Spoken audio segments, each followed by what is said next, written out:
Hello there, guys. How's it going? Happy Sunday evening. Welcome back. Just making sure everything's working on my end. Hoping to skip the tech difficulties from last week. And it looks like we are good to go. Happy Sunday, guys. It is, as always, your boy, Marshall Crocker Jr. We're signing back in. We're doing another week of streaming here on Behind the Wheel, our little mini-series I'm doing here on Full Send Racing Network, where we kind of flip the camera around. We take a look at driver's perspective for some of these iRacing events that you may have seen me or somebody else broadcast in the past. We're coming back tonight. We're going to keep it a little bit simpler this week. Last week we did a road course and an oval race. This week we're just doing one big oval event. We're going to do the NASCAR Invitational Series, National NASCAR iRacing Series. I am not getting invited to anything NASCAR worthy, at least not with my current skill set. So we're just running one of the biggest iRacing weekly races, the NASCAR iRacing Series. Should get a really good turnout. We're going to have a longer race for you guys today, about 134 laps. Going to be here till give or take about 10:30. So those of you tuning in, feel free to stop in and say hi. We're going to be talking. We're going to be keeping you guys involved as much as we can throughout the chat. We're going to have a poll today throughout the stream. We're going to maybe go to about halfway through the race, and we'll kind of work something out. I'm thinking, today we're going to make kind of a prize, some sort of an incentive for you guys watching at home. Maybe if you pick the accurate option in the poll, I'm thinking we're going to do some sort of real-life prize. I pretty much know everybody watching, but if I don't know you on stream, we'll set something up and we'll send it out some sort of prize. We'll find some sort of fitting Full Send Racing Network themed, little something. We'll come up with something later. So you'll see the poll here in just a moment. But first, we got to look into something that we worked on last week. I was very excited that we got some good feedback. We got a lot of good involvement from you guys when it came to designing our paint scheme for this week. And we're back in the next-gen NASCAR we ran last week, which is like the current generation of NASCAR stock car. We're running it again. We're going to do it once again in the Ford as per usual. And I'm excited because we cooked up something pretty good this week. And I'm excited for you guys to see it. And we're going to go right now and we're going to check it out. We have about 15 minutes and I'm going to hop in early to the practice. Those of you that watched last week will know we didn't get off to the hottest start here in the as far as the racing side of Behind the Wheel goes. We somewhat struggled in our results. But today we're hoping to do a little bit better. Let's check out the paint scheme we put together using our fan involvement and you guys at home. All right. So we're going to start out. We're going to start right out and we're going to notice some things right at the beginning. It's going to be a very basic, kind of background to the car. Usually when I do templates, I'm a big fan of textures. I like a nice, a nice depth, layer underneath to kind of make the car pop. I kept it nice and simple. I want what we decided upon to do the talking. And to clarify, this is what we're running tonight. We're going to be at a public session. This is our chariot. A lot of the guys that run this NASCAR iRacing series that we're going to be doing are some decently big names, have some decently big sponsors. We're taking it in a different direction. So you should have the chat down there, down below. Let me know what we're thinking. As soon as we get a chat message, it should pop up there down below. Maybe it won't. We hope it will. We're going to hope to put our tech issues of last week in the past. So let me know if you guys have any thoughts as we kind of get going here. But we're going to start it out. My beautiful dog, her beautiful face itself. Just look at that. We got our Signature 78 back, and I picked the best, most, personality-filled mug we could possibly find. So there's Luna as per request on the side of the car. I switched it up a little bit. I know I was talking about some placements last week. We didn't really, nail down where we wanted things on the car. So today we're going to switch it up a little bit. We're going to go to our quarter panel here. We're going to see if we can get a good angle for you. On the quarter panel, down below here on the wheel well, you're going to see our beautiful quarterback of your Buffalo Bills, I should say, for all of you watching. We got Josh Allen hurdling the wheel well here. It is the same as the other side. We're going to keep it. I try to keep it a little bit symmetrical. We're a professional operation here. I hate an asymmetrical car design. How you doing, Bill? Welcome. Good evening. So we got Josh Allen here on the quarter panel. Now I combined two of our elements here on the side. If we can see here on the back, I'm going to try to find a good lighting spot.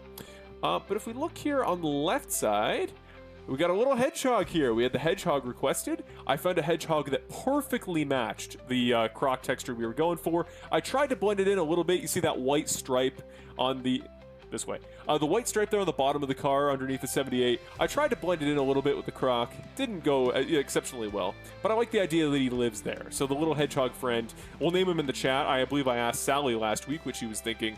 We didn't get an answer. So we got our little hedgehog friend sitting in the croc. On the back, this one's for Michael out there. I know he's going to be a big fan. We're going to put his beautiful mug right on the back of the car. The first thing everybody sees as we drive by them is going to be Spencer Steer of your Cincinnati Reds. There you go. I've prescribed you guys both a football team and a baseball team in the early hours of the stream. So Spencer Steer's beautiful face right there on the back. Flip it over, about the same here. And then we move to the front. the beautiful front main of what is going to be our chariot for tonight. There he is. I hope you guys can see it. I wish we had gotten a little bit better of a camera view, but on the front, you'll see there, bottom of the screen, we got Crazy Frog throwing up the peace sign. We got the IKEA. We turned him into the IKEA billboard. I'm going to try to find a better angle here for you. So on the front there, we got Crazy Frog throwing up the piece. We got the IKEA, like a little sticker right on his fingers. We got whatever that weird frog we found last week was. Remember we Googled Crazy Frog and it was like an AI monstrosity of a creation? We put one of those on each side, flipped him around. He's throwing up some sort of sign. And then on the left side here, we just got the FSRN, the YouTube logo. Same with above each of the two wheel wells. Not the cleanest thing I've ever put together. I just wanted to get everything kind of slapped there on the car.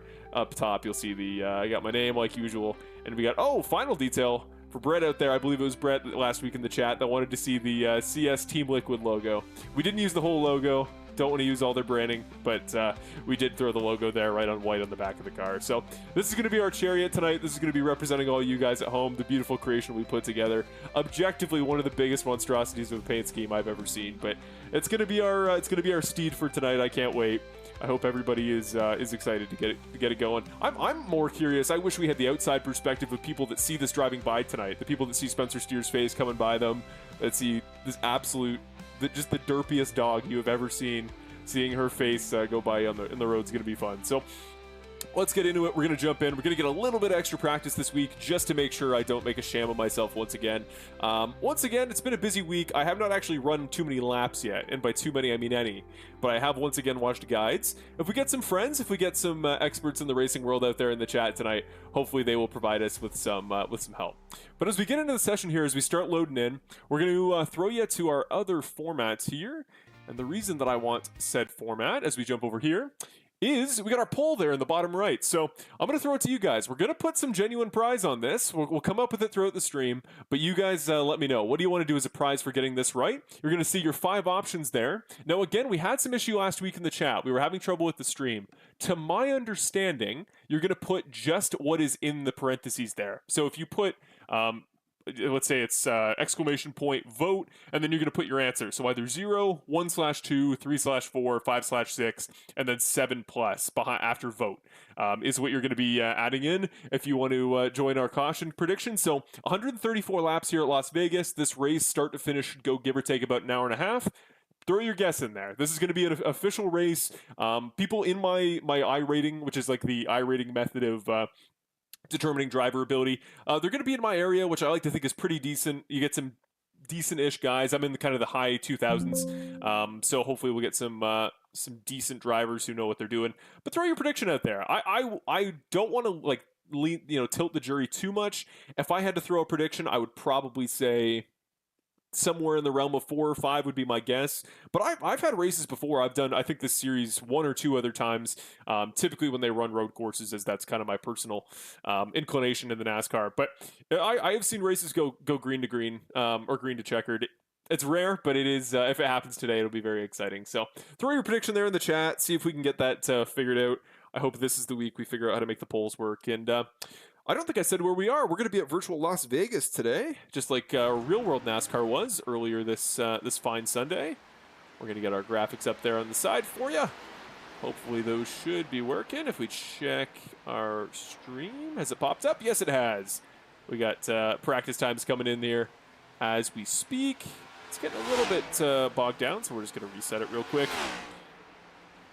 All right, so let's see. There we go. There we go. Michael has successfully got the poll to work. So there you go. That's the format, ladies and gentlemen. You're going to put the exclamation point and then everything you see in that box, essentially. So that little,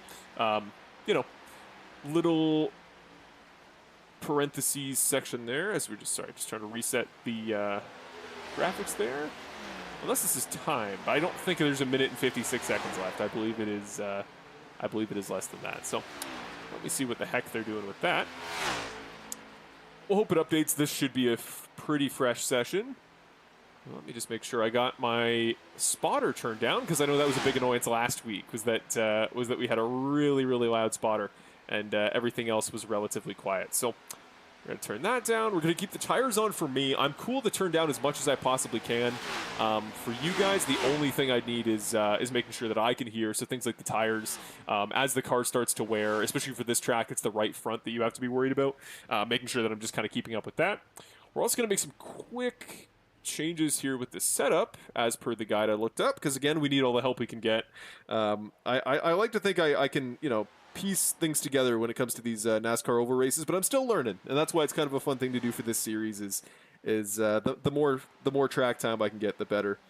And hopefully in the future, when I'm back to some proper iRacing series, potentially Bandit, the Bandit Racing League that used to be broadcast on this channel, maybe you'll see me in there in some races in the next season.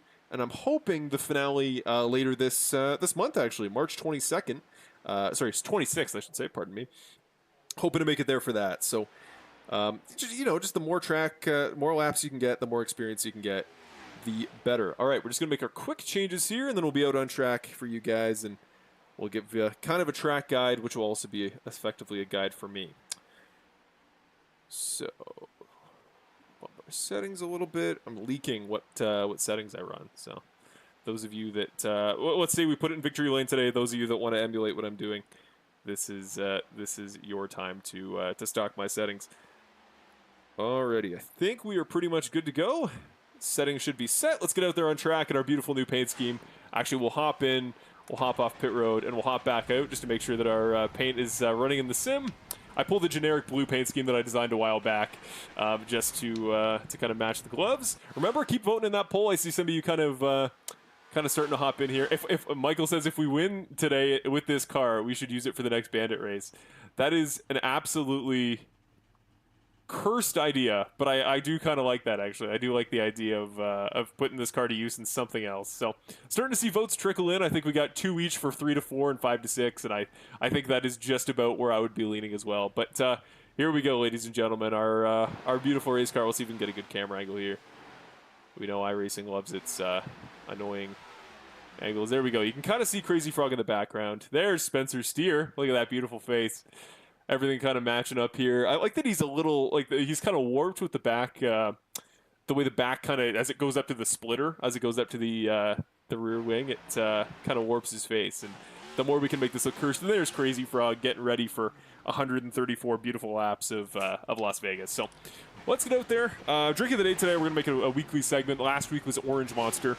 I had to buy it because we referenced it last week, and the just bizarre warning that comes in this can. We're going to see if you guys can see it up here. But see if the camera wants to focus. If you see there, it just says supplemented, and then it doesn't imply what it is. So it says warning, supplemented, and then it just says Health Canada. So it doesn't actually say what it's warning me about, but we had to try it just to maybe get whatever terrifying mystery chemicals they put in it. Maybe that's what we need to do a little bit better on track today than we did last week. Last week's race, for those of you that tuned in, alright, is qualifying start. So we're going to get exactly 1 lap, and then we're right in the real session. For those of you that watched last week, we did all right. We were up there in 4th for later stages of that Nashville race, but in the end, we just kind of got bit by, well, one of my own mistakes, and then just a little bit of a lack of experience. Hopefully today we'll kind of piece things together a little better.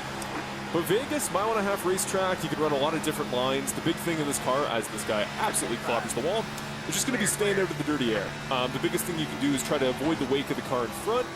Essentially, these cars, as opposed to past generations of NASCAR, are very aerodynamic reliant. They really want the air in front of them to be as clean and pristine as possible, so that their design and their kind of the layout of the chassis can push the wind and push the air in a place it needs to in order to get the car to turn and maximize how well you can make the corners. But once you get behind another car, the air is disturbed, it doesn't know what to do, and it minimizes how well you can turn. So the name of the game today is just going to be kind of staying out from behind other drivers, which means we get to try different lines early on. I always like to use the start of races to kind of piece together my plan and then really go on the attack later. So yeah, mystery supplements. I don't know. I truly don't know. I even looked it up, unironically. Maybe at the end of today's stream, once we come up with more ideas to either add to this paint scheme or make a new one, maybe at the end as well, we'll do a group Google search and figure out what on earth is in this beverage. But yeah, so we're doing about the same format as last week. Again, ladies and gentlemen, we're only going to do one race today. This race is starting now at 9 o'clock. 30 seconds per lap is about what we should be expecting. 134 laps, if you do the quick math. We're in for about 70 minutes, plus cautions. I would guess about an hour and a half. We'll send you folks on your way at somewhere in and around about 10:30. So let's get it going. If you're just tuning in, first of all, thank you for joining us here tonight on Full Send Racing Network, back for Behind the Wheel. And if you want to start throwing your guesses there on the poll, remember you're going to put exclamation point, vote, and then which of your options you want there. So it's going to be a slash on the actual poll. Basically, everything in parentheses there is what you're going to vote for. We have 48 seconds here before we got to go into qualifying. I think we're going to try qualifying, if not just to get more time on track before the race starts. Not super worried about our starting position. The biggest thing is just going to be kind of using the start of the race, figuring out where the limit is to make sure we stay on track, and then from there we'll just kind of run laps until we get a better idea of what kind of pace we're going to have and what lines to run. We'll kind of figure it out together. You'll see up there in the top left, for those of you that are just tuning in for your first stream, we're going to have an entire kind of overlay there. You're going to get your realistic broadcast type timing tower, so you can keep up with me throughout the race. We're going to be the number 78 on the timing tower. We're actually number 12 in session, but that should just give you an idea of where to look for me. In terms of the track guide I watched, the big thing I was looking into is whether this is going to be a shifting situation. Remember last week, the reason we did spin, or by we I mean me, the reason we spun is just trying to shift. Kind of didn't predict how the back end of the car was going to move.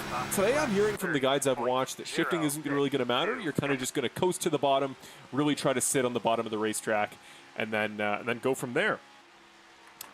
We're going to have a special appearance today, ladies and gentlemen. I'm just hearing in my chat, so let me just add a channel.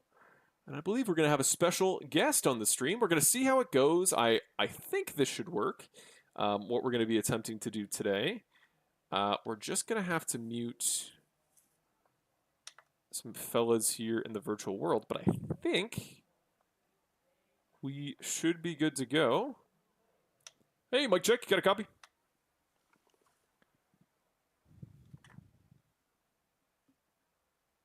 Alrighty, nothing yet, but we're going to have a special guest joining us as well for stream. I wasn't sure if we were, but I believe we are going to make this an authentic Marshall Crocker Jr. racing experience, and we might have the one and only Marshall Crocker Sr. joining us as well.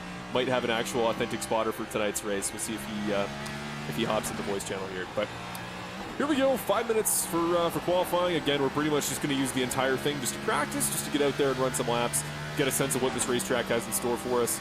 Not looking to do crazy well in lap time. I think we're going to run the top here, as is probably ideal. Your tires start out cold, so you're going to kind of arc as much as you can. I do indeed. Got you loud and clear. And that is the one and only Marshall Crocker Sr. So today we're going to kind of walk you through a little bit as well what the spotter situation looks like. So my dad and I tend to do most of my major races together. He's the man up in the booth. He's kind of my virtual crew chief. And today he's going to be helping us out here at Las Vegas. So you'll get an idea of kind of what that rapport is like, what that sounds like, and what we kind of talk about and go over, and just kind of hear that back and forth dynamic. So just so you guys know, you're going to see his name kind of pop up there. Good that you watch it on the stream.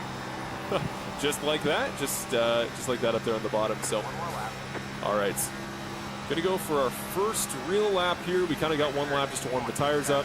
It's not gonna be crazy. Don't expect me to fly to the top of the leaderboard or really be anywhere near the top of it. We're just gonna try to run the bottom as much as we can. The tires are gonna try to grip up, but we're running really low essentially just to keep it kind of safe. I've heard always you want to go to the bottom here. You can kind of run this middle groove in 1 and 2, but in 3 and 4 you're basically just putting it right to the bottom, holding the gas and praying. We're going to go all the way to the inside here, try to make the track as short as possible. We'll see what we do. Going to go 17th, so not doing much. Not going to be a crazy start to the race, but again, once the pace picks up, we should hopefully work our way through the field a little bit. As those of you that have watched me in my bandit appearances will know, sometimes I don't always come in knowing what I'm doing, but if you make the race long enough, you let me get some cautions go my way, I can compete by the end. Work. Yeah, nothing crazy. I was just saying on stream that I didn't get a ton of time to practice today, but the guide I showed kind of gave me a sense of what lines we're going to be running, and I think it's going to be kind of just, you know, feel comfortable running anywhere on the racetrack and then just stay out of dirty air. That's what the guides kind of summarized it as. Alrighty. So we're going to hop out of the race car here. Maybe we'll get a nice replay of sneeze on the wall. That goes your qualifying. Replay of our beautiful, I don't even know what I would call it. Usually with racing, you just you name your title sponsor, but we have 3 or 4 title sponsors on this bad boy today. We got My Dog, we got Spencer Steer, we got Crazy Frog, we got IKEA. Everything we put together last week. And, we're going to turn. First thing we're going to do is turn off this All Teams channel because everybody probably missed 3 and 4 big I don't want to be hearing this guy all day. I don't know about you guys. No offense to Jordan, but no interest there. All right. We're going to turn off every radio channel except our own. Beautiful. Alrighty, ladies and gents, again, we're in for about an hour and a half of racing. We're just getting set up here. Going to be hopping into it. As always, let's keep this involved. This is just as much about me chatting with you guys as it is about me racing. So if you guys have any hot button issues we didn't touch on last week, I believe last week we covered, we talked about the theatrical film Happy Feet.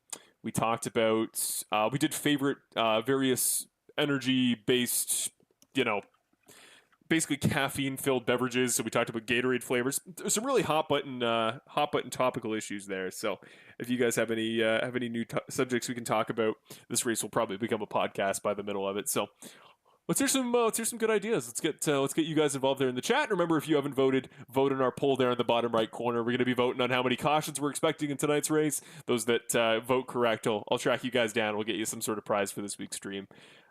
Right now, very popular 3, 4, 5, and 6. I think that's about the range we should be expecting.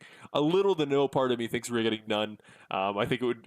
If we get none, I think that's actually a boring race. I hope we get some just to kind of stack the field up and, to be honest, to give us a chance. So we're not too far off in qualifying time. I'm actually impressed that we're only 4/10 off the pole. 29.973 is an absolutely insane time. So credit to Tommy Dalton for putting that time up. Nobody in the session that I recognize. I was curious if there was any guys I might know from Bandit or other commitments, but nope, fully fresh names. So that 78 car starting 21st is where we're going to be rolling off today. I believe we got everything working up there on stream. Let me know if there's any issues in terms of latency or feedback. Make sure the frame rate's good. But other than that, we are getting good to go. It's competitive out there. Head down, stay sharp. Alrighty, so we got 5 sets of tires in the pits and 64 laps of fuel. So at minimum, gonna have to do 2 stops unless we get a bunch of cautions, and we got plenty of tires to play with. So good stuff. 10-4. Sorry, how many laps of fuel? It says 64 and a half. I don't know if my actual overlay's up. It's just the iRacing estimate, so it could be a little bit off, but we'll see as the race goes on.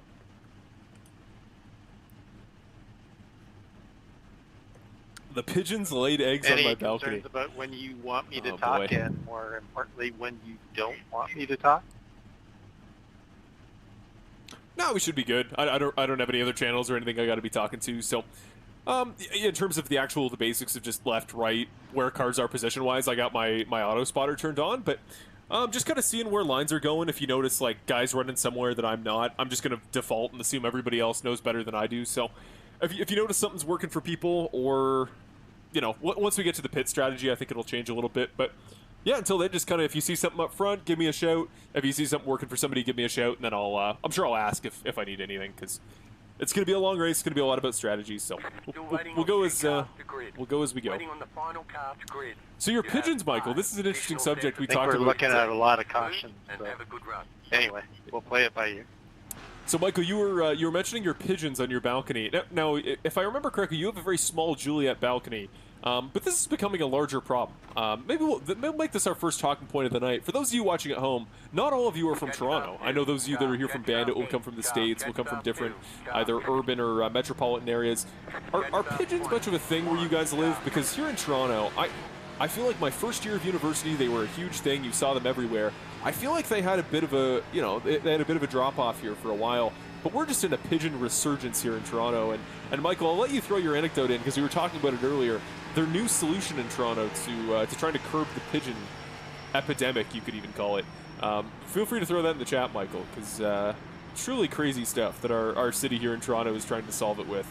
But yes, Michael has a lovely new family of pigeons growing on his balcony. And I personally think it's, I think you should savor it. I think the way to make your apartment, or I was going to say your house a home, but your apartment a home, the way to do it is add a whole new family. So I love it. I think you should become king of the pigeons. I think you should find a way to encourage more. And when you leave the apartment, make it a selling feature for the next rental. That's my 1,000-foot perspective. So here we go, ladies and gentlemen. Starting 21st. We got the 7 car in front of us. We got the 22 behind us. We're gonna come out here and try to cook a little bit, try to figure out what lines we're running, and most importantly, stay out of trouble. Let's do it.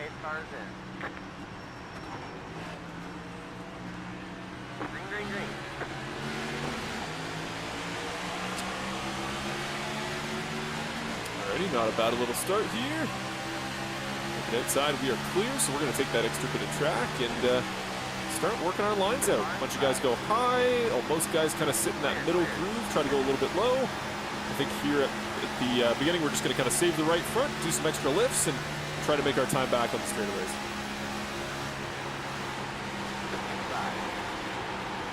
Big lift here, kind of middle of the corner. You tend to get your steering back. We should, I know we have a guy to our inside here, but we should get some momentum off the exit of the corner. We should get back in front of him by the time we get back to turn 1.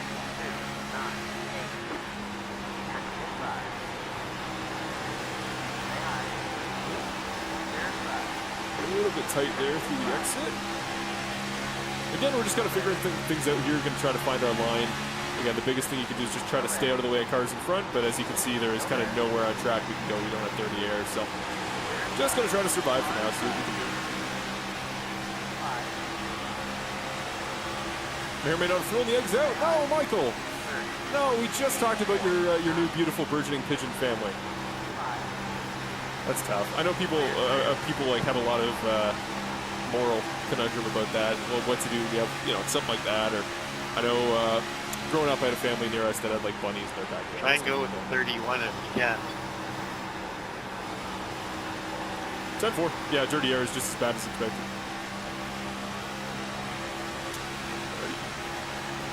So we're getting a note from our crew chief, trying to follow the 31, and the way he's carving through the field, I don't think that's a bad idea. So we're going to try the bottom. We're going to just kind of dive it in like they're doing, sit the car right on that bottom line, kind of feather the throttle, and then try to get back on it early. Starting to drift backwards right now, but I think we're saving the tires all right. Big rack up here, big rack up here. We're going to go low, low, low, low, low, low, low, low, low. Alrighty. Ladies and gentlemen, we have done it. We've avoided the first wreck of the day, so. To win the war, you got to win many battles. That was almost bad. Yeah, I saw the smoke cloud a lot earlier than I saw the cars, so just went as low as I could. And usually I find guys in these NASCAR officials slide down way further than you're expecting because they just stay on the gas, so got a little bit lucky there. There you go, ladies and gentlemen. Those of you counting cautions at home, I'm going to make the cutoff probably lap 40. We're going to say if... Just a heads up, I think the latest iRacing update broke JRT's track map, so I haven't got a track map for you tonight. All right, 10-4. I'll just try to rely on the relatives then. Shouldn't matter for pitting. We should be mostly on the same strategy as everybody else most of the way anyway. So. Alrighty. Field's very spread out. We're just going to kind of bunch up here and get under usual caution protocol. Left 30, car by. Don't know what we're doing here. 31's wound up. Guys are going by. The field does tend to get pretty scattered when you get a major wreck, so let some guys by. We're going to tuck in here. We'll see on our little timing tower where I am. It's actually easier for me to check that than it is my little relative on my side. So we're 18th. There we go. Moved up 3 spots. Not in the way I was hoping, but yeah, I was having trouble there kind of keeping the wheels straight. I just haven't quite worked the arc of the corner out yet. But again, as we go on, as I get kind of comfortable and the kind of camber and arc of the turn becomes second nature, then we can actually start to worry about making up pace, running a little bit wider. The fastest way around the track tends to be the inside kind of middle groove, so just below the center of the track. The reason being a combination of that's where the rubber is, that you get more banking as you know, the higher up the track you get. We talked about it last week. Typically, the more the track kind of pushes you back downwards and you get a little bit more grip through the corners, but we're also not so high that we're running the long way around. Running the top at Las Vegas is, you know, it's viable. You can do it later in the race, but we want that part to kind of rubber in. We want people to run up there first so that there's more grip when we try to go up there later. For now, you know, pick the bottom or the middle, whichever lane the guy in front doesn't run, that's what we're going to do. So, oh, interesting. Sorry, they make sorry, the building makes you get rid of the pigeons. That's interesting. I'm surprised they can mandate something like that. As far as, you know, I'm sure they're an issue for the building, but that implies that like your actual building has such an infestation on the balconies, unless it's like a city bylaw. But interesting. Yeah, I was just like, I kind of alluded to it, but I feel like they're really coming back in Toronto. I don't know about, you know, all metropolitan cities, because I think some are laid out in such a way that, you know, there's really nowhere for them to stay. I think you have to have like a good dispersal of, you know, public parks and stuff like that, kind of places for them to start from. But downtown Toronto, you still see them too, like true concrete jungle.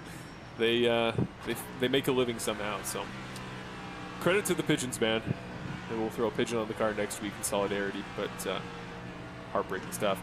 Speaking of heartbreaking, we already got 3 people out of the race there at the back. So this is the last of, I think there's 5 weekly segments that are fixed. So again, we talked about last week, fixed versus open. Fixed on iRacing just means the setup is identical for everybody. The only changes you can really make are small steering inputs and then the brake bias of the car. I don't think we touched on brake bias last week. Maybe we'll talk about that under, not to get too ahead of myself, but the next caution, because I get a feeling there will be another. So we'll talk about that later as these 2 guys in front a little tippy-tap together. Going to give each other a little kiss and get ready for what should hopefully be a longer stint of green flag racing. We're up to 16th, as you can see on our timing tower there. That may not be entirely up to date, but I believe it is. So let's do it. Let's kind of get in our rhythm here again, try to figure out this line, and maybe by the next caution, try to move up in the top 10. We'll see what we can do.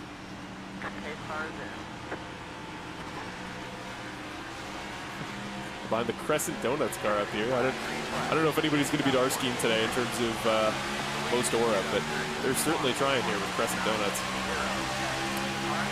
Took a peek there to the bottom, thinking they could pull out a line, but entirely forgot if there's a rule. I think NASCAR does have a rule about pulling out for the green flag, so didn't want to risk it.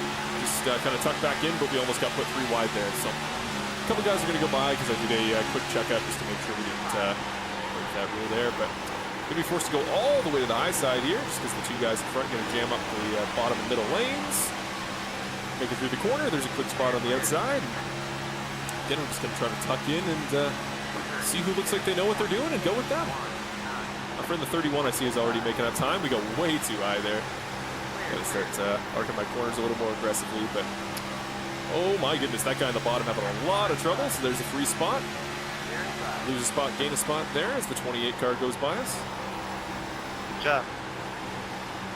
Oh, getting real big dirty air there, but I couldn't really go any lower. The thing is, once you kind of commit to your angle in the corner, your only real option is to get a little bit wider, but if you turn in late, as we did that time, you don't really have that choice. Swing to the bottom here, gonna try to ride low. These guys that keep going low in 1 and 2 seem to make up a lot of ground up in 3 and 4, so we'll try that for now. Again, we're trying to keep in mind the tires as much as I can. Again, once I kind of get the arc of the corner down a little bit, then I'll worry a little bit more about tire preservation. But this guy behind is really getting on us, and if he wants to go to the inside, I'll let him, because I think we want to get a little bit wider up here in 1 and 2. Try to go a little bit higher, but you see there's that moment the car kind of bottoms out. It doesn't turn right there on entry, so I think I got to find a way to kind of work my way into the arc of the corner more at the beginning and then run the high line. I think I'm just approaching it a little bit too high, which is something I have been known to do in ovals before. You know, for me, the high line always means turn in very late, but in reality, turning too late is going to put you on the wall more than it's going to speed you up. So.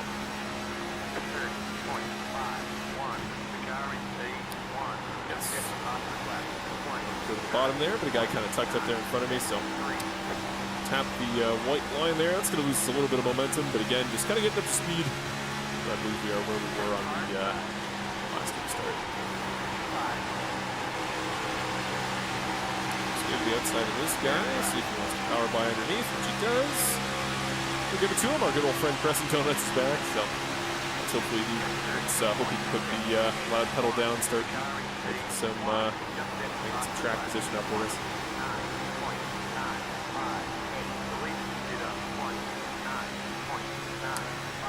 Ready. Starting to tuck in here. Going to go right to the middle of the racetrack. We're starting to find our line here as the guy jumps underneath. Oh my goodness. And we're spinning again. We're wrecking again.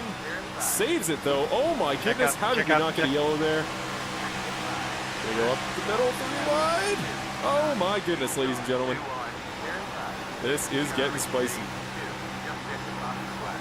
Again, the reality is until we get new tires, this run is, you know, every time I go too low, every time I get too aggressive and wear some of the rubber off the tires, we're really paying for it the rest of the run. So it's nice that we have as many sets of tires as we do. We have 5 sets in the pits, which is kind of insane. It means we can really push the limits, but you never know if you're going to get cautions and bank on just, you know. You got to get the stream of that car in front of you.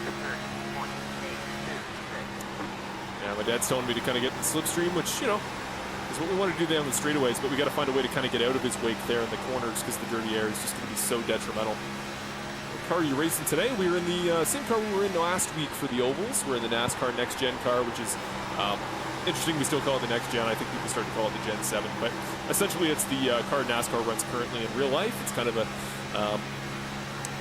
as close to a sleek-looking NASCAR as you can get in the modern era, but as we've been saying, very aero-reliant. So the name of the game today we kind of talked about earlier is to stay out from behind cars in front. This gap we're at is probably good enough. We're not too worried about dirty air when we're that far back. But this guy, for example, into this corner, wherever he goes, we're going to try to go the other way. He goes low, so we're going to run the middle line. You're gaining on the back. Getting good feedback from our spotter. We're starting to make some time up, so we're getting there. And I don't think the tires are too worn either, so yep, this is the Next Gen car. We tend to run the Ford. I'm always a Ford guy. I love the look of the Mustang versus the, we talked about it last week, the Camry just never really suits my style. It's a cool NASCAR, but it's not a cool car in real life, and I like the idea of paying homage to a car I would own in real life. And I absolutely would own a Mustang.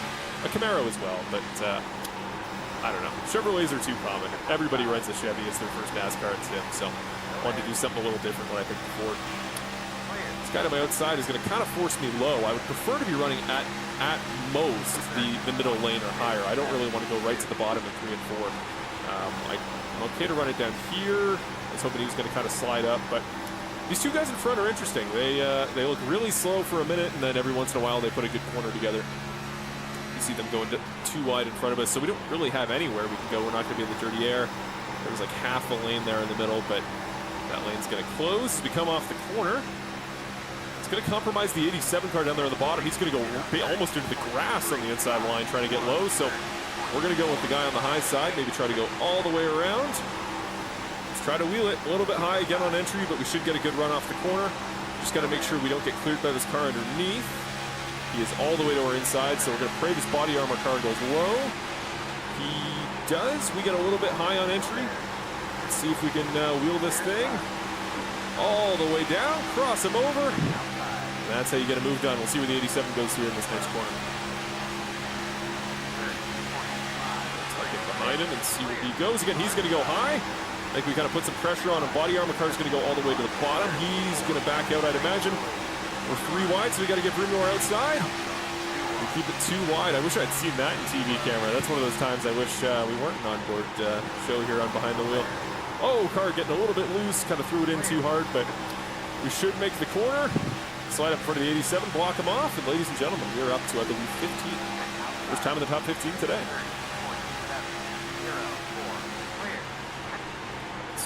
Quick lift the throttle. Gonna try to start saving, and as you can see, we got a massive gap to the group in front of us, so we got to start making some time, but this guy behind us has got a good run.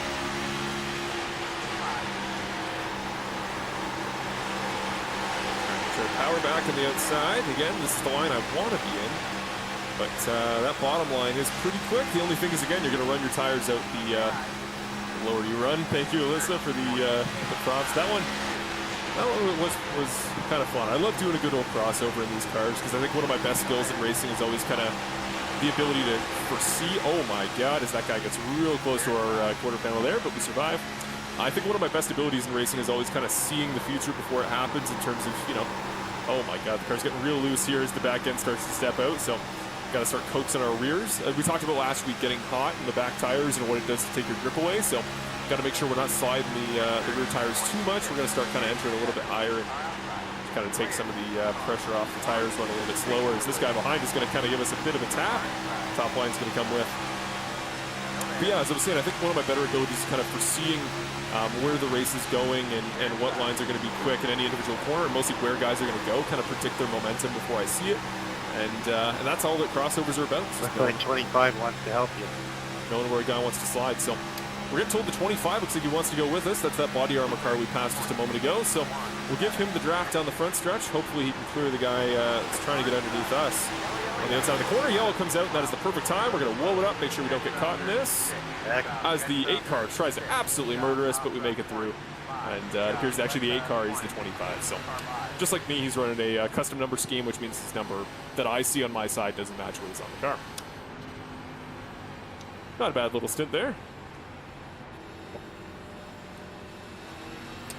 All right, so we're going to come out with 15th here. So Yeah, that won't be the last caution either. we're going to come out with a few spots gained. I don't know where this 28 car is. It's telling me to wait for. Probably one of those guys that was in the wreck. Should be coming around the outside, I would hope. Oh my goodness, we're going to get a quick tap from the car behind. Some of these guys and the officials are a tad interesting under yellow, to say the least. All right, 28 cars by. We're good to go. Slotted in.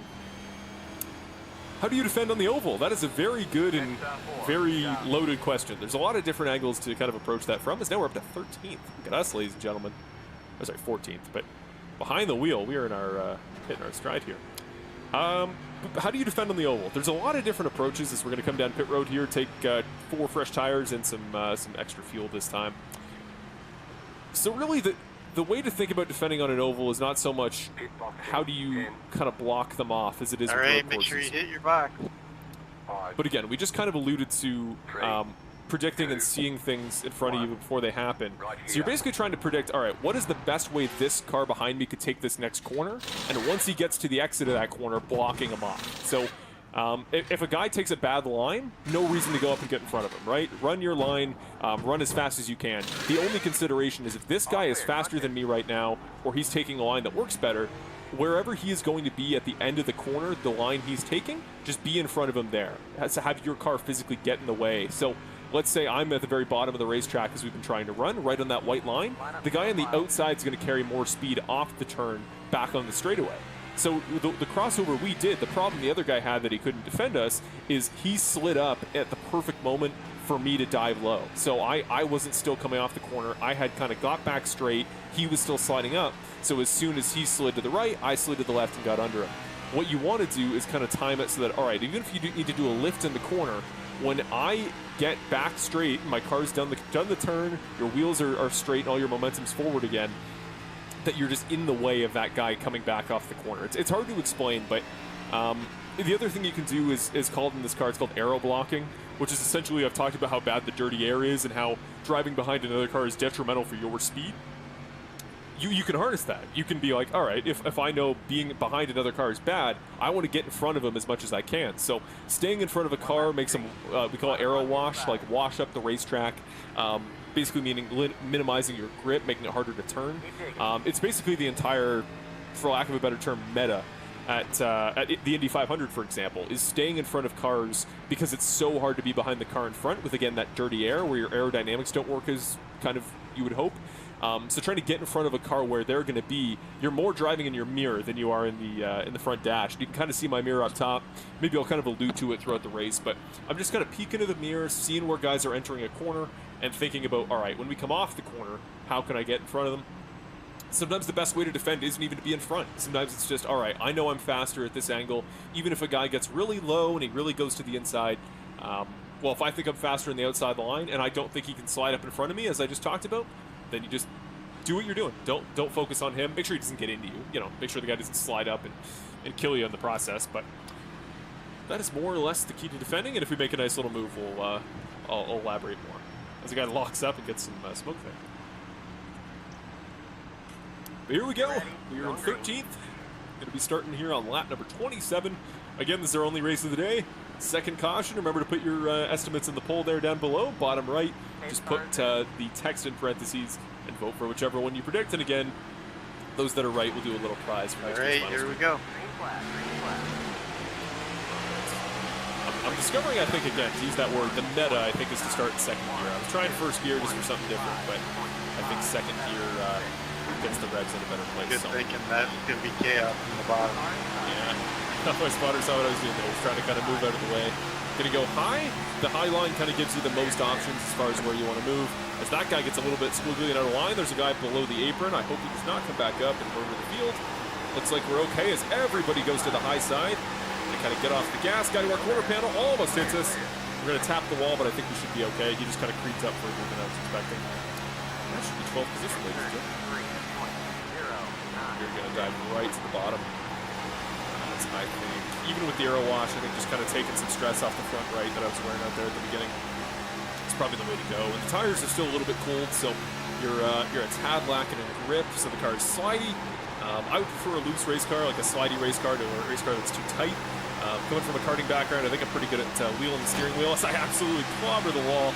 I made the ultimate mistake of following the guy in front of me if he doesn't know what he's doing. So, pro tip to all those young aspiring drivers out there: if the guy in front of you is going to make a mistake, don't make the same mistake he does. We're losing a little bit of time here through this set of corners. I'm not sure if it's damage. Might have a little bit of cosmetic body damage there. Yeah, we feel a little bit tight on entry, so potentially a little bit of damage. We're going to tell our spotters. Again, we almost get killed by the guy underneath. I think I got a little bit of damage there from that last time slapping the wall. Just a little bit slow on turning. We're not going to have to wait long for a caution. Just leg it out, you'll be alright. You have to let a few guys pass. It's not the end of the world. You guys get paid. Alright, so we're seeing we have no quick repairs, so any damage we repair today we're going to have to genuinely put in the time to do. The more cautions we get, the easier that'll be, but I can really feel through the middle of the corner, just really woes up, really doesn't want to turn. There's another guy going to go grasswards. He's going to come back, car is sliding. Back up on the racetrack, we make it by. There's the yellow we were looking for.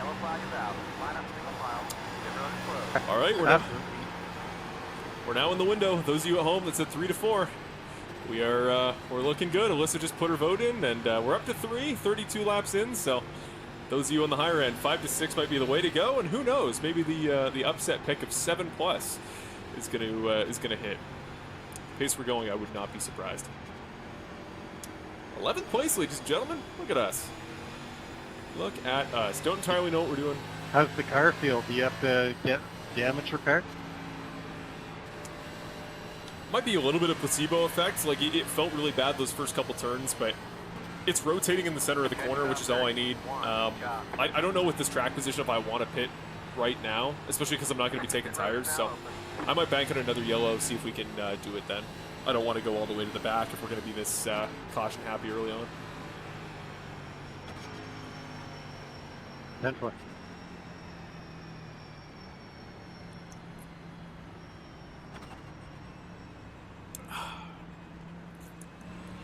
Alrighty. Again, thank you to those of us joining just now on Behind the Wheel. Again, Full Send Racing Network's little 3-week comeback next Saturday. I think I said last week we're going to be Sunday today.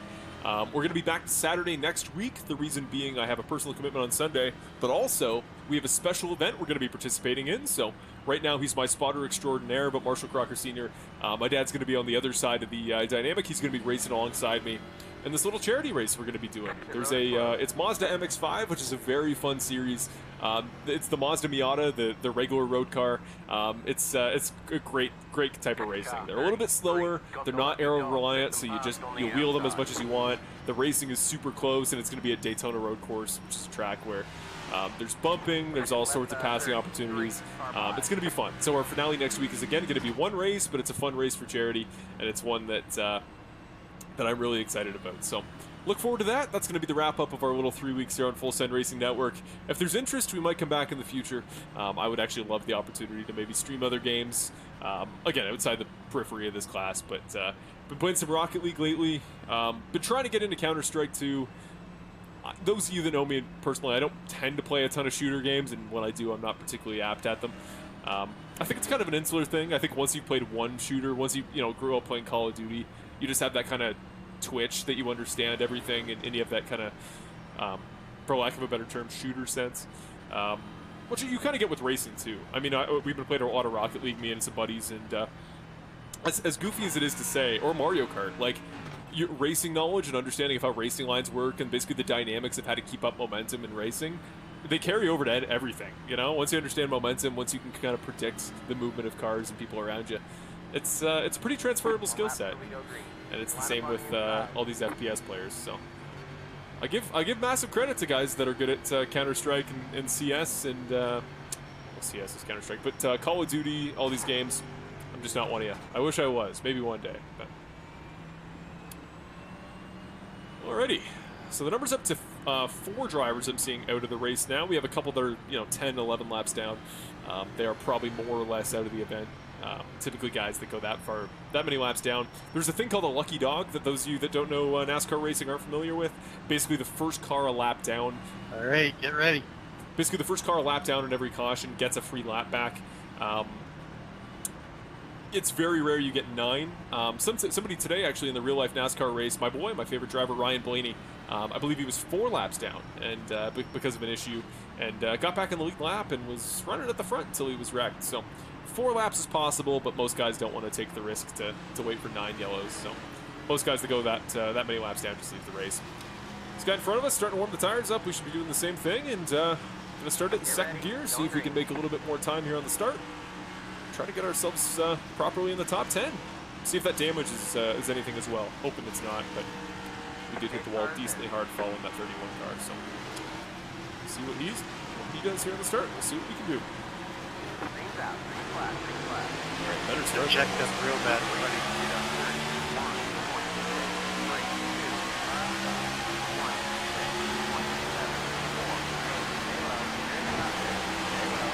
little bit of a late shift there. Just a snap up ahead of you. Stay very low, just give that 31 car some room. Get in here, and we're just going to send it right to the bottom. Just be very safe. A little bit of tough time on the rotation. That 31 car is going to bobble a little bit, so hopefully we can beat him off the corner. He's going to get a good run, though. Again, the higher you get, the wider you get, the more speed you can carry. So we should get back to our outside. Now they're settling down. All the way to the bottom. I don't like this for our tires. If we need to, I might slide in behind him on the straightaway. He doesn't clear us, though, so we're just going to block this 28 car out.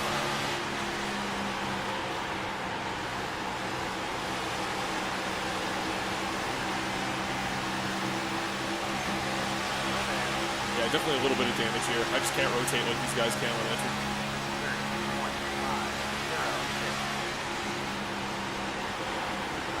All right, do your best. There'll be another caution.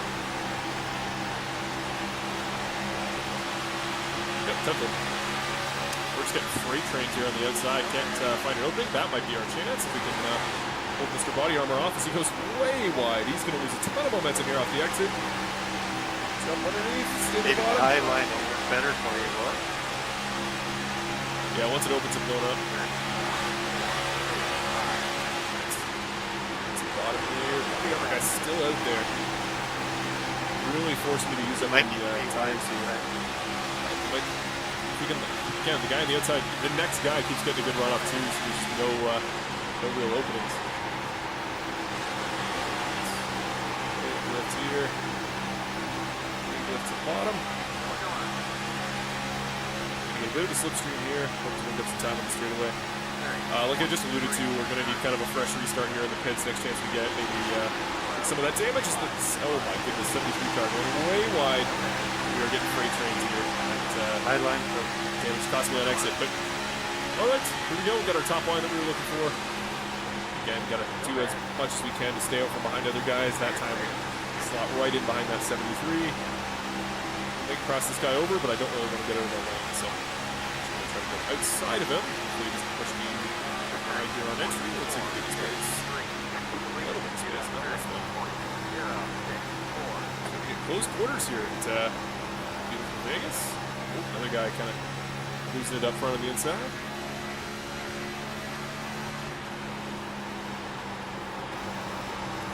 Just going to try to run that middle. Just going to run my race. Going to kind of worry about my tires if we lose more spots.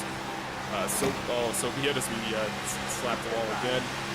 Again, we have ample opportunity. I think everything we've damaged so far should be fixable at some point in the pits, but you can see it's really costing us with what we're doing in turns. Down, I believe, to 18th again, kind of where we were back earlier, so hopefully this is the lowest we get based on the speed the guy behind has. I worry it might not be. Man, just can't quite predict. We're just sliding a little bit too wide there every time through 4, and that damage on the outside is going to add up. So I'm going to try to fix it later, get some new tires on the next stop, and hope I can keep it over the wall the rest of the way.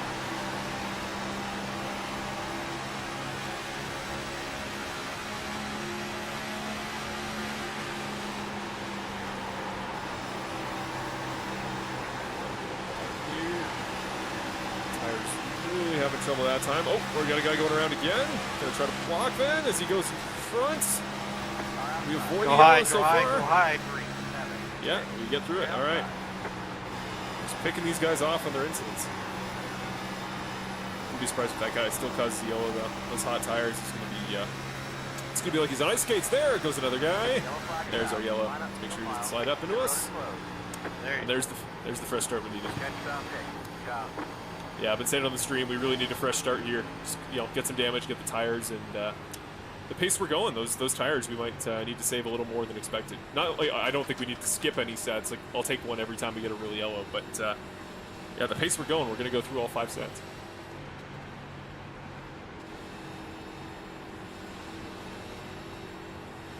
I'm more worried that you keep scraping Luna into the wall. Pit road is now open. Oh, don't worry, she's on both sides. We got to back up.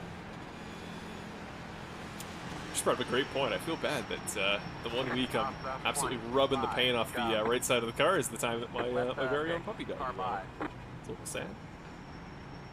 Hashtag protect Luna out there. Let's tuck in here. I don't know what we're doing. There we go. Now we're in line. Well, as we kind of head down pit road here, going to focus up a little bit, just make sure I don't miss my marks, as this guy is really woeing it up on pit entry. But thank you as always, guys, for tuning in. Second week of 3 we're doing behind the wheel here on Full Send Racing Network. Having a good time so far. It's just like last week, some early woes. Speaking of woes, we're going to woe it right up, make sure we're nice and safe. Good job. All right, it's saying no damage. Nothing it's offering to fix, so.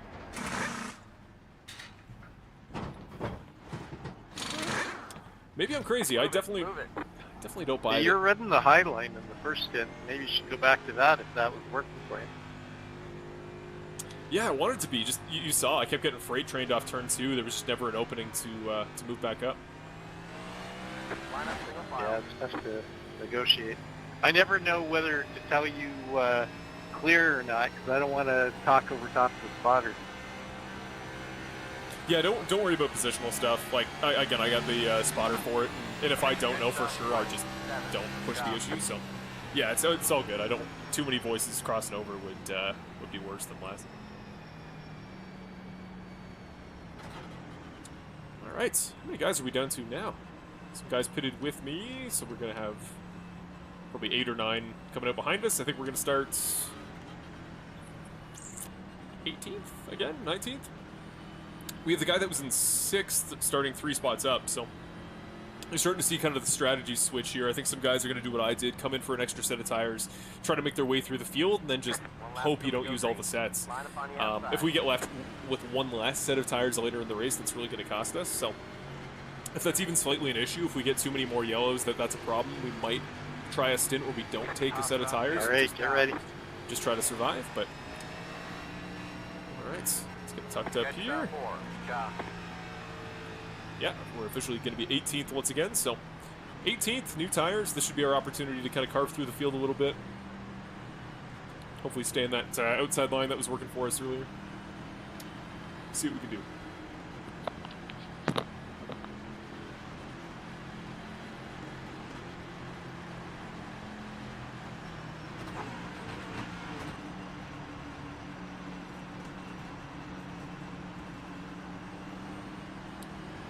Tires up a bit here, but doesn't actually make a ton of difference in these cars, really. I would do my usual tactic of speeding up and then, kind of warming the brakes up a little bit, but stopping and starting, I think, in this lobby is just begging for trouble, so we're not going to take the risk there. Alrighty. Start lap 48 at 134. Let's get her going. 8 cars in.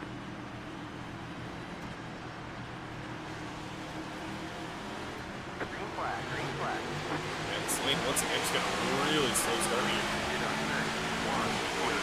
Actually, I'm gonna check up. Oh, yeah, just got in front. Saying no damage, but we do have new tires, so. Come off this turn, we're gonna give up a few spots, but then we should start kind of carving through the field as guys' tires start to catch up.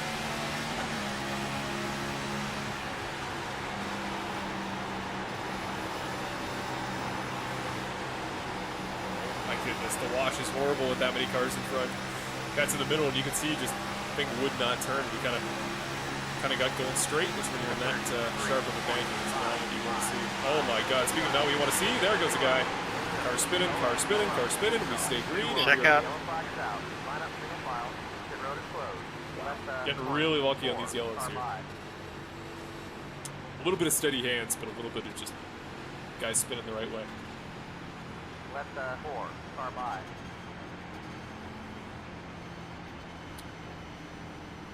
Alrighty, a couple more free positions. You might get in the top 10 through attrition. Yeah, at this pace we definitely will.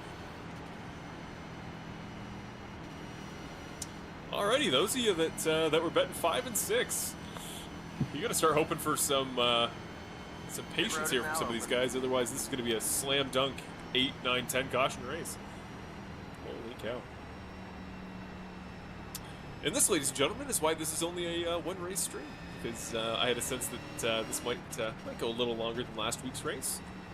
I think we only had 2 cautions in last week's stream, if I'm not mistaken. Obviously, the F3 race we didn't have any, because luckily iRacing road course races do not have cautions. Otherwise, every race would go green for approximately 4 seconds and then immediately be yellow. So, a couple more guys coming into the pits. We'll see what this guy in front of us does. But for the most part, these guys are staying out, and I think that front group has been out since about lap 25, 26. So, some older tires there on some of those guys in the front of the field. Again, going to benefit them later. The more extra sets you have towards the end, the more the race will play into their hands if we get some extra yellows, or even in overtime. Like if we start with 2 laps to go at the end, those are going to be the guys that absolutely cook. But Mr. Stephen Parker here in front of us. Going to go to 16th once again.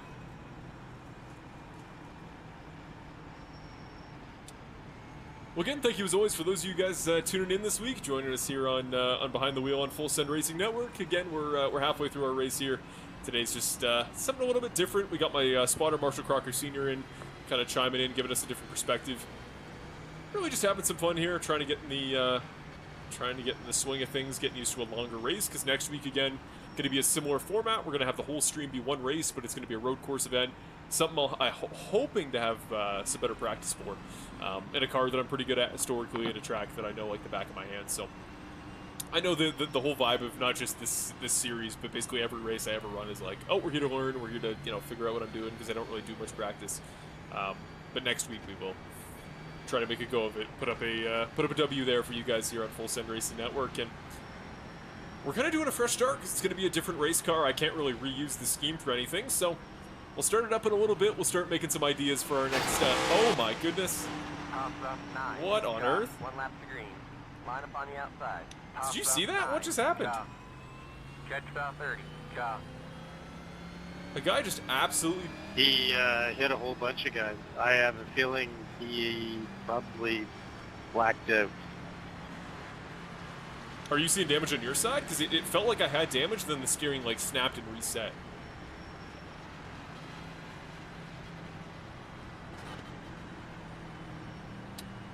Bizarre. Wasn't expecting an appearance from Ghost Car this week. I don't know if you guys saw, that guy just kind of popped into existence, hit If the car. you don't have damage, I'm surprised. Do you have the damage button, Matt? I didn't know there was one, no. Alrighty. It's going to throw a wrench in our race. We very well might have some damage from that, but I'll see if I see anything on the side of the car. we will see. We're going to know about his, the very first time we turn, if that did anything. But any iRacing superstitions? All right, we'll touch on that here in a moment. I just want to make sure we get off all right on this restart. But that's a good That's a good idea. What's interesting is I think a lot of the time superstitions, if you ask somebody, are they superstitious I only about see something? damage on your bumper. I don't see anything on the side. No, we're hearing no We've damage been on down our that sponsor, road. so we'll see what we got. Wait. But the thing about There you go. superstitions is people don't tend to think they are superstitions, right? Like they just think they're kind of normal things people do. So delve into that once we're in a bit of clean traffic and see if I can come up with something. I'm sure I do. I'm sure I have kind of, traditions or like it that I do, but superstitions are not sure. Those of you that know me from my league racing days will know that I'm a big superstitious paint scheme guy. If I find success with the paint scheme over and over, I will go out of my way to find excuses to run it. And if I really struggle with one, then I take the shot using it very quickly. I made a car that I was pretty proud of. I made a pretty cool steam whistle Pilsner race car for a one-off bandit race in Indianapolis, and then I think I finished one lap down 31st, and I never did it again. So that's where I'm superstitious. I do actually put quite a bit in my cars.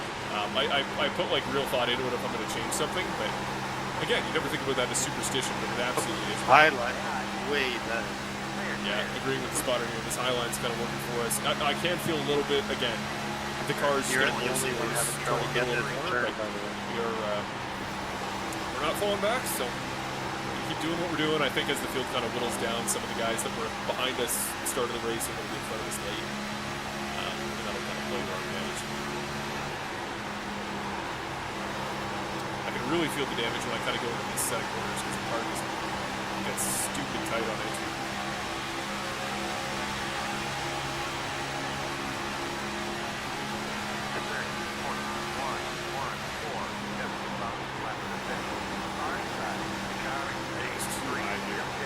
Keep having a guy just get a free spot. If you got damage, it's not hurting you. That was just half the lap.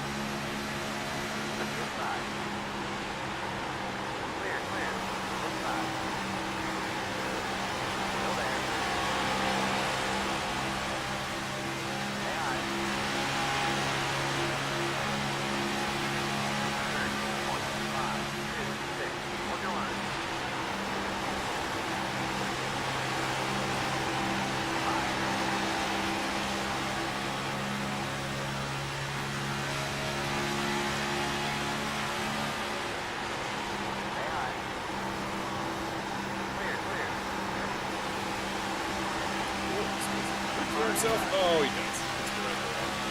Gosh. I saw him sliding that big corner. I was like, oh, he's ready to get forward.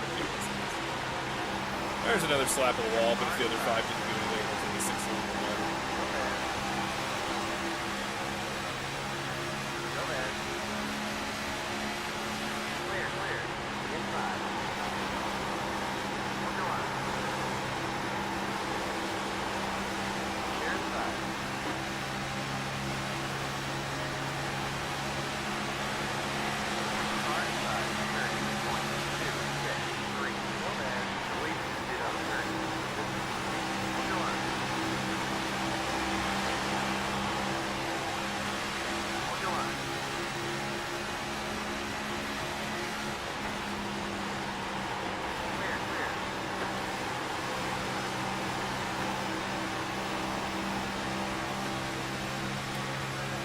Trying to get in the groove here and get back down to 18th, which seems like it's where we are every other lap. Just trying to make more of a point. You see, I just can't jump to the bottom the way these guys can on edge. You see the 13 car gets all the way underneath us before we're even halfway through the corner. So whoever's making that happen is costing me time. This guy gonna slide right in front of us. There we go, but it looks like he'll make the corner, so we see how it is. But he doesn't. These freaking guys, man. I don't know what they're doing thinking they can hold the gas as long as they can. I assume if a guy doesn't lift at all like this guy isn't, that he knows he's going to make it. But really, that is not always the case.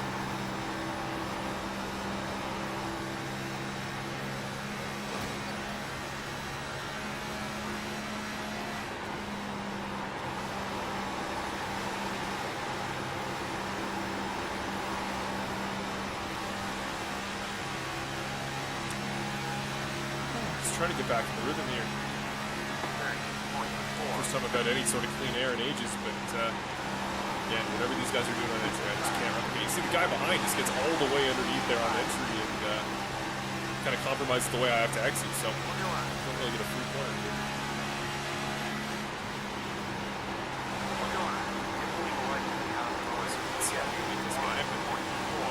Again, the way we're dropping back, better just kind of sit behind him.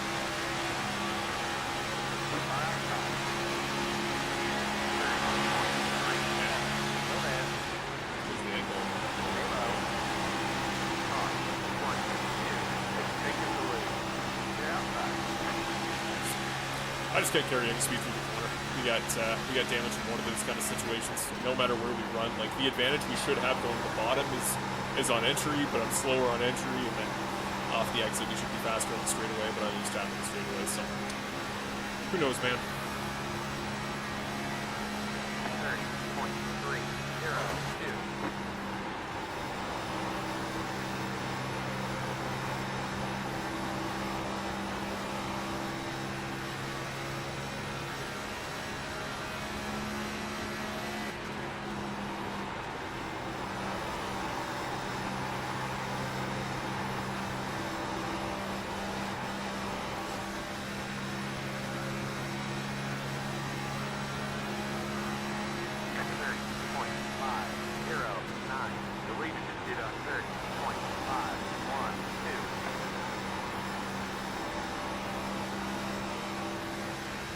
Just look at this pack in front of us. Is the coach bobbing and weaving there? Is another big wreck? Wreck. Potentially. We stay green, so we're gonna have to keep driving it. Stay low. All right. Well, there goes the guy. Yellow finally comes out. Very delayed. That one. You're gonna have the end. That one took a while to come out, didn't it? Alright, just That yellow took a while to come out, didn't it?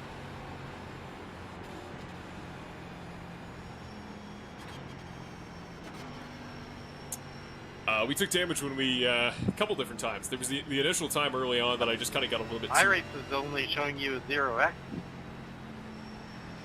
Nah, I got 4. 35. Job. No, you're still 4 out of 17. You had 4 out of 17 before. Sorry, yeah. No, I thought you meant overall. Yeah, I didn't feel like the contact there was that bad. The one from the ghost car earlier was way worse.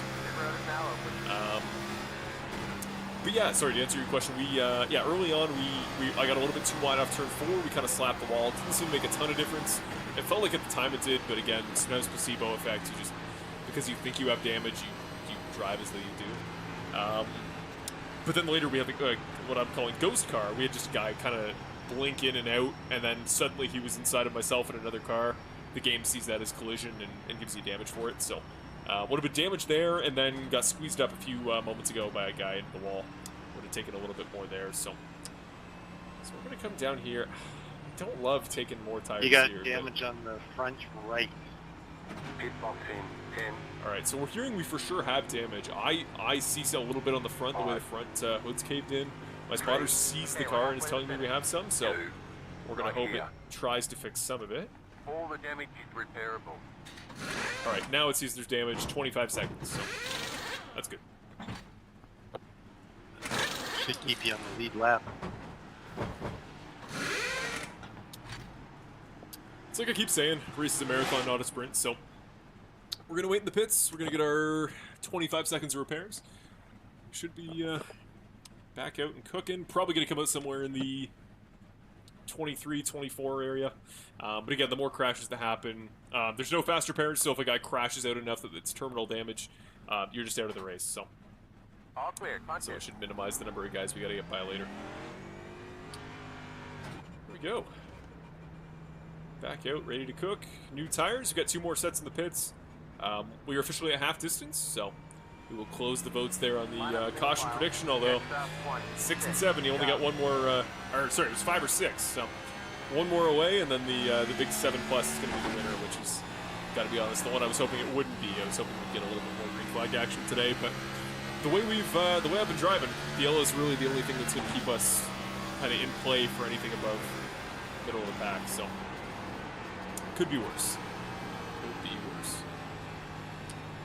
One lap to green. Justin is taking a Line up on the sweet time here, outside. so we're just going to Toss up slip by two. him. Car. Switch to the pits. Should be on the... Oh, I'm seeing 14th on my side. That can't be right. Yeah, we're down at 20th. I don't know what it is. 18th again. Ladies and gentlemen, we can make this a drinking game. For every time I get in 18th position, you take a drink. And my entire viewing audience, all 7 of you would be dead within 10 minutes. What's your end guess now for cautions? Gonna guess... I think we can... The leaders late, I think, will crash for 1, because guys in these races, last split of the week for the series, I think they're going to get pretty aggressive. So, 1 for the leaders. We'll say 1 more for some guy being goofy. Probably some back marker. Just going to do a solo spin. So we're going to kind of sneak by this guy. Nice. This guy's getting in the way. And we'll say 1 more for good measure. We'll make it an even, say 9 cautions, which I think is still being generous to these guys in this lobby. We'll say 9 is my new final guess, which is not what I would have predicted at the start of the day. Like I said, I was thinking 4 or 5, and unfortunately we're now in store for closer to 10. So let's see what we can do. Going green. As you can see, it's starting to get sunnier here. The track's starting to get bright, so hotter track. We talked about it last week. Hotter track means less grip, means more chaos. So get ready, folks. Hoping that damage is fixed as everybody checks up. Great, get ready. Green's out. Green flag. Yeah.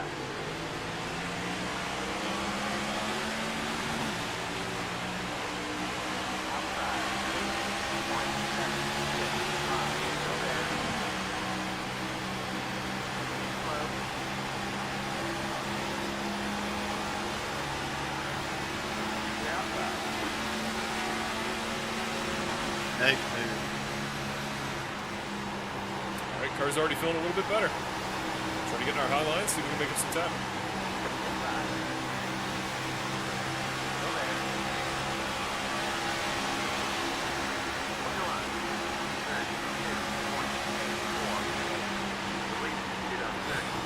Guys in front, running right in the lane I was going for.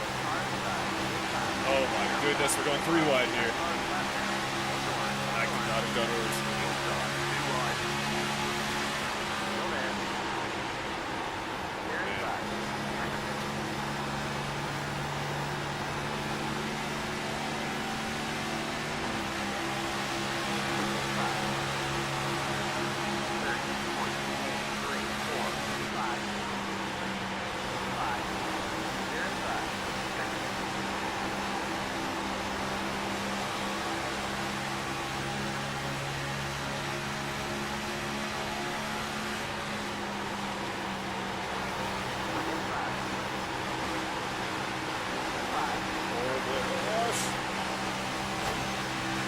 Quick tap of the wall should be okay there. This guy's right to my quarter panel, giving us no room to move out. Should have a little bit more speed through here. Nobody really are directly in front of us. First time I've run well in 1 and 2 all day.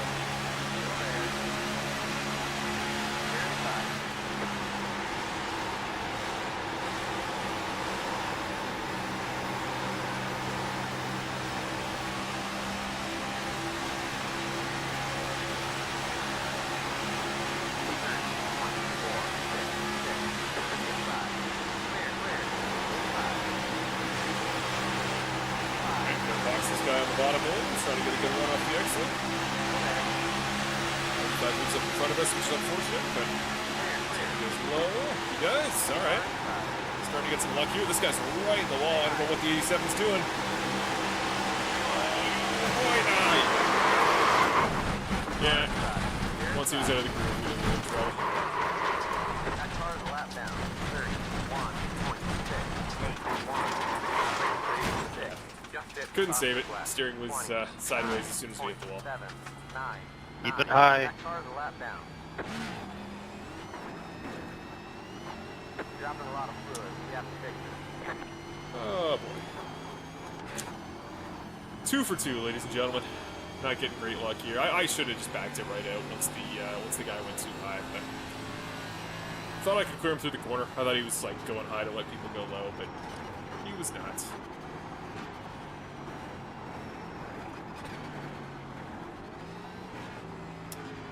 This might be our race. We might be fresh out of luck here. Let's see. Load up. Pit box in 10, 5, 3, 2, 1. It's Right here. what's the damage on repairs?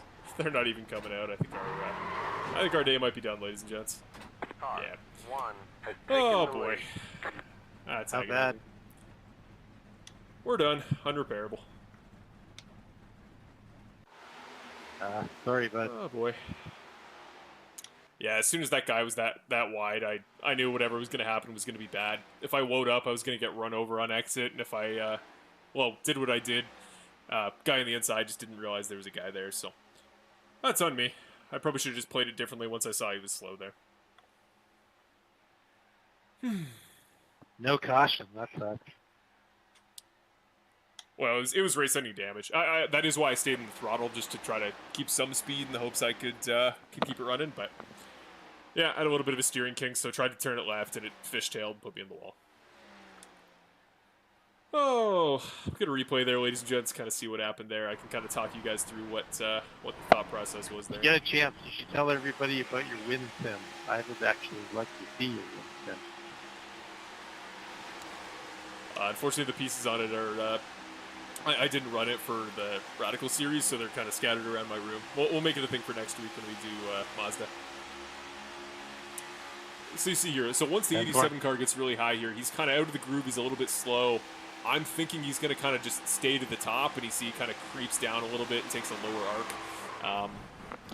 That's on me. I think watching it back, I should have just given away more space, but you can see that 73 car coming from the bottom. He's all the way to the inside white line, so the car is naturally for him. He has to turn so much harder, and we're a couple laps into the tires, so he just drifts and drifts and drifts, and the space that was there. If I had come and kind of tried to run that gap, I would have been screwed. If I had slowed up, I think, the guys behind me did a quick check in the mirror, and I wasn't confident this guy behind wasn't going to run me over, because obviously he's expecting there to be, no gap there. You see he kind of tucks in, so if I just blow it up there, we're getting into each other anyway, so that's what's tough, is once a guy kind of does the unpredictable thing and gets out of the groove, you're more or less just along for the ride.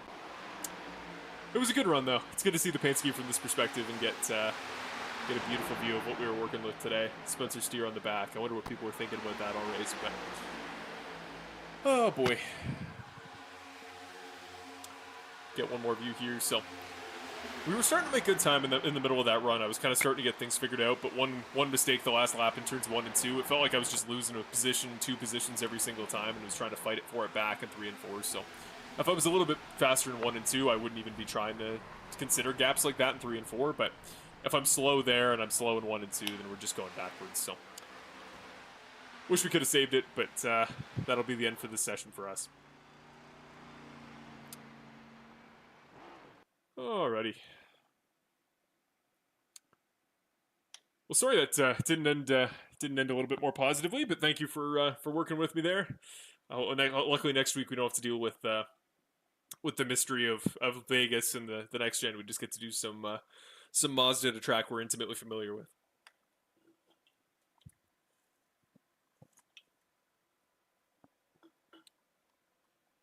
Yeah, I can't wait till next week. That's going to be a blast. Alrighty, we're going to sign out. I will talk to you soon. All right, good effort. Take care, bud. And that, ladies and gentlemen, Mr. Marshall Crocker Sr. Can we get a round of applause at home in the chat for tuning in with us? Unfortunately, we didn't give him the best race to work with there at the end, but he's done great stuff. I don't necessarily want to put other people's stuff on stream, but had some pretty good runs this season in the BIRS Radical Canada Series that I went on to win, and he was a big part of that. It's more of a thing with strategy. When you kind of know the guys around you, you know the car a little bit better. You're not as worried about trying to figure out what the best line is, but it's more just, about kind of, all right, what lap should we pit on? You kind of learn what drivers know what they're doing, what drivers don't. He can be a little bit more helpful there because just having somebody else to kind of talk through your stuff is a big part of racing. And today was just kind of about figuring things out and learning, as it always tends to be for me in oval stuff. So, we got a final question there that we missed in the process of all that wrecking. Do you have a favorite NASCAR commentator like with other sports? That's a great question. That is an absolute great question. We are going to kind of finish off with that. We'll sign off here in just a few moments. But yes, let me pull up here. My main man will give a shout out. I guarantee he's not watching, although I think he does. I've heard he does interact a lot with sim stuff. But our boy Bob Varsha, we won't pull up a clip because I already threw some copyrighted sponsors on the card today. We're not going to try to test the YouTube copyright guys too much. But Bob Varsha, he did NASCAR through. I think he started in the middle of the 2000s. He was a pit reporter for a while, and then he moved over and did some awesome work as both an analyst and a commentator. Just to kind of give you some insight for those of you that aren't entirely up to speed with what I'm interested in and my kind of passions in racing and broadcasting.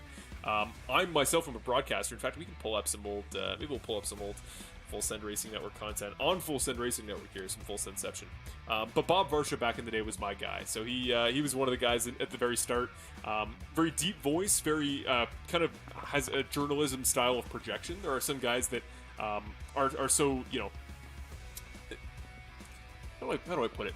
I think for me, what makes a good commentator and a good on-air personality is when you make every word feel important, and that's something I've always kind of struggled with. Those of you that can't tell with this, I'm kind of a yapper. I'm kind of a chatterbox and can just kind of riff on the fly and kind of think of things in the moment. But there are guys who use words like a currency and are able to kind of make every word meaningful and impactful. And some of the best calls of all time come from people that they don't have a catchphrase. They're just spamming every single race, but instead kind of use it sparingly and use it with a little bit more patience. And Bob Varsha was always really well spoken like that. He was very concise in his thoughts. I know he's a guy that did a lot of kind of personal research and kind of really prepared his spoken word. That's something I've always struggled with. I find there's a very hard divide between doing a commercial voiceover, for example, and being very pre-prepared and operating off a script. You sound kind of robotic and kind of stilted versus just kind of off the cuff. You're just having a conversation with a friend, and sometimes that is more persuasive. Sometimes people feeling like they aren't being read a pre-prepared statement. Sometimes there's something more genuine about that, and he had a capability of doing that where he wasn't just throwing words at you like a machine gun. He was picking and choosing how to put things in a way that was I think more impactful and more influential to the audience. So he was always the guy I looked up to for that. But for those of you that maybe we'll see what we can do in our audio here. I'll jump right to the channel itself. Go check out some of our old broadcasts. Again, those of you that are unfamiliar, I did a number of seasons. I took the playlist down a little while back, but I think I put the races back up. Some of the old Bandit Racing League races, we're not going to play a ton of them, but essentially I, for a number of years, did play-by-play commentary alongside a good man named Evan Wall, who was the guy actually responsible for a lot of the graphics on these programs. The original Full Send Racing Network logo, he had a big part in that. So we used to do this back and forth. He originally started hosting, and then we moved over. Maybe a fun little segment here. Let's go back to the very first race I ever broadcasted. You get to hear Old Marshall, and then we'll find the first one I ever appeared on camera. We'll make this a little kind of sweetener at the end of the broadcast. But let's jump back. The very first episode, very loud music. So here, let's kind of go through and critique. I'll be my own YouTube broadcast critiquer here, which will be more fun because obviously it is myself, and thus I can be a little bit more slanderous. For the very first thing you'll notice, the music is very loud. I hope your desktop audio, like what you're hearing right now, I hope it's not too jarring, but it is for me. My headphones are blaring, and as you can see, I have the volume about as low as it'll go. So I didn't have a huge handle on audio. This is like well before I went to university. This is still COVID, so before I did a year at Carleton University.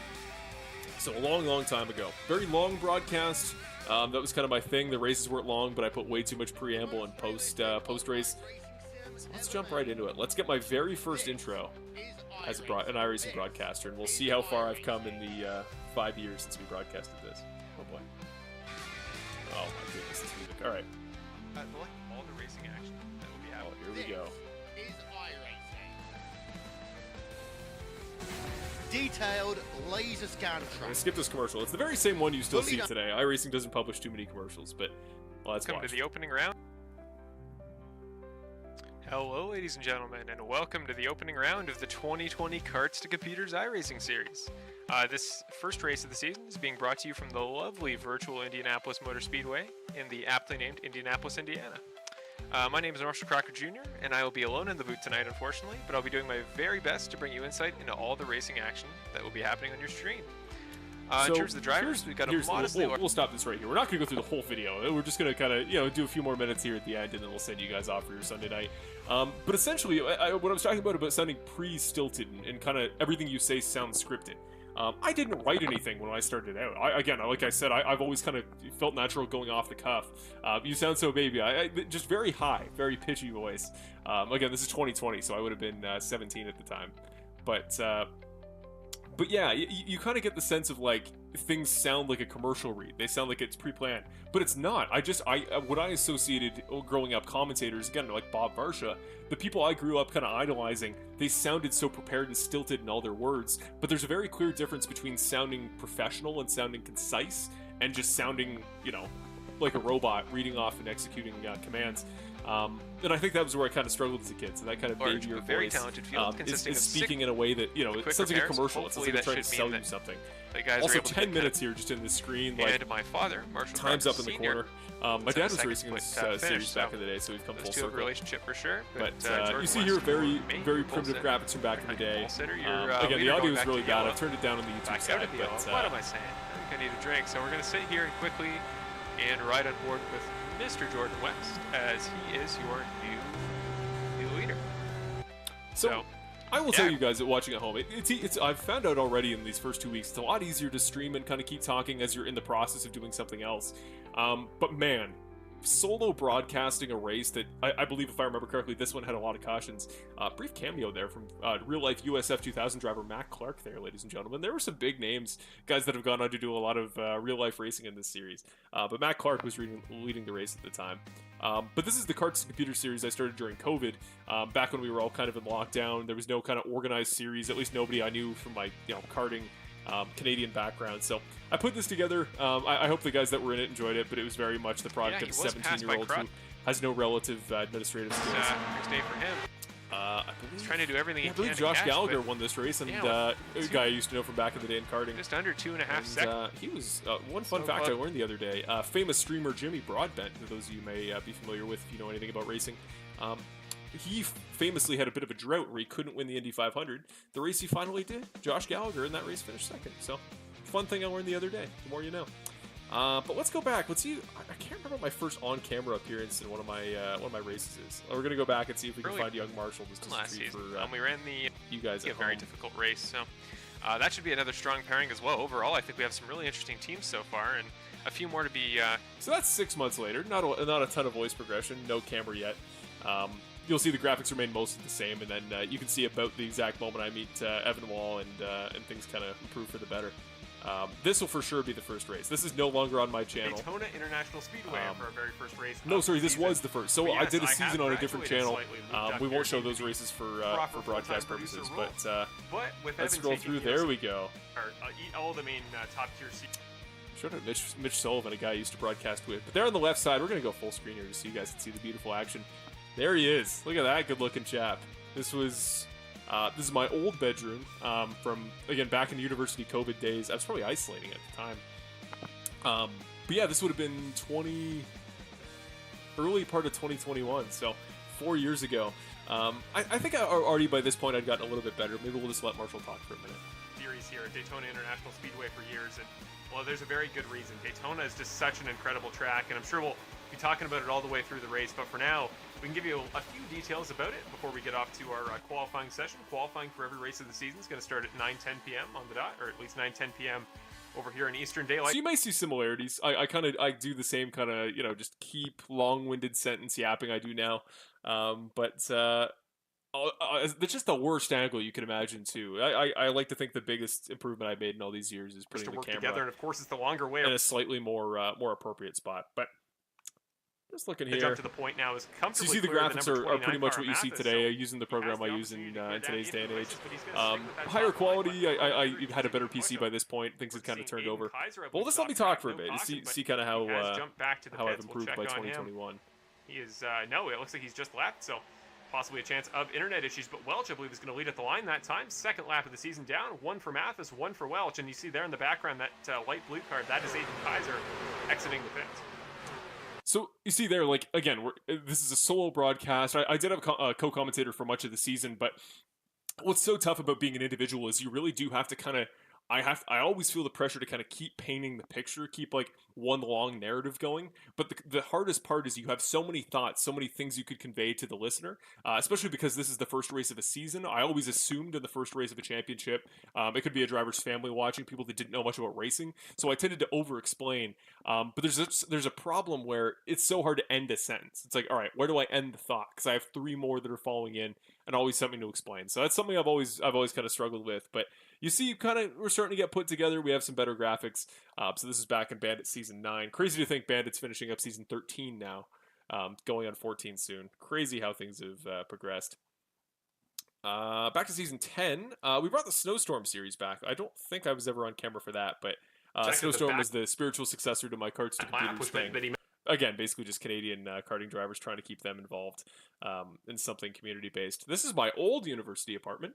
We'll throw it back once again. Graphic below me that says that, but as I did in my old series. But we are back, ladies and gentlemen. We're trying to get the timing tower up here, and first of all, just a heads up to those. So tech issues are as much a part of this series as anything, or as much as this channel. Always something I've struggled with. But look at that good-looking kid right there. Goodness. Had the old mic setup too. I still own that boom mic somewhere, but Blue Yetis and me have never seen eye to eye when it comes to working. So there's the old setup back in the day. Shout out my little Lord of the Rings poster you see back there. That's a map of Mordor that I wish I still had. I would actually display that poster if I had any idea where it was. Moving on a little bit there, we're going to jump back to the most recent race I covered. So maybe we'll make this the kind of final stop of our little journey through time. Easily my favorite race I've ever covered. So many storylines. I'll kind of give the context. A lot of you watching will have seen this a couple years ago when it happened. But I think in terms of the most emotional I've ever been about a call, kind of things sort of coming together.